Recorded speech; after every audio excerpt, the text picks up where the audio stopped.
The election's over. Barack Obama is the president-elect, starting on January 20th, 2009.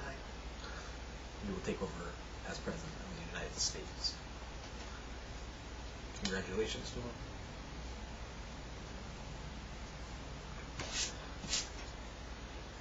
However, now that the election is over, and the voters have spoken for the most part, we have gone from a completely Republican-controlled country to a completely Democratic-controlled country. You've seen what happens when one full party takes over. Now, the report I'm reading from is from August 27th, 2008, so it's a little old. But it is the public opinion poll at that time of how Congress is doing.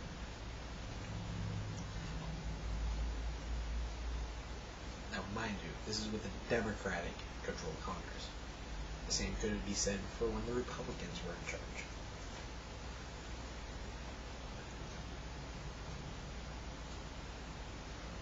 Congressional ratings first hit 9% back in the beginning of July, marking the lowest ratings recorded.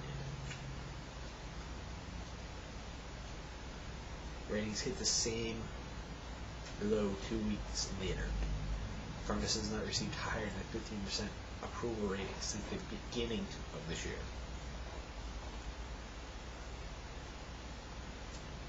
That should tell you something. That should tell you exactly how skeptical to be of politicians, regardless of the way what they say and do.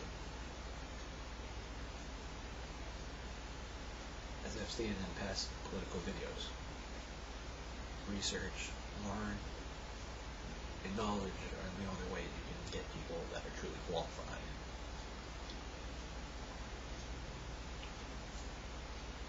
So, with a completely Democratic Congress, a completely Democratic presidential elect, how will the country swing? Are they going to pass a lot of the stuff that was promised? Or are they going to be typical politicians and not pass anything?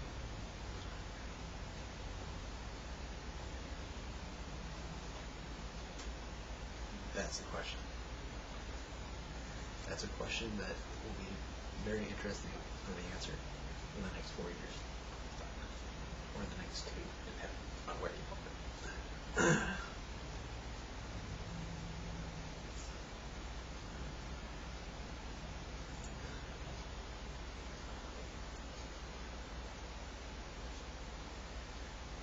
Here's just one more number on why to be skeptical when you vote. Most voters, 68%, think members of Congress are more interested in furthering their own political careers than genuinely helping people.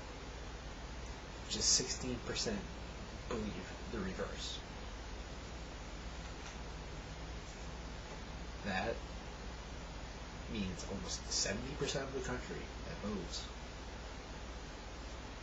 think politicians are more concerned about staying in power, regardless of political party, are more concerned about staying in power than actually legitimately doing favorable things for the country. So my question to people who have voted, why do we keep these same two parties in and out of power? Is it time for our country to grow a pair of balls? Maybe perhaps actually come up with a third party that really stands a chance. Because when a third of your country doesn't identify with a Democrat or Republican, and they call themselves independents, you know there's a problem with your political system. Just some numbers and food for thought. So we'll see how the next 4 years are.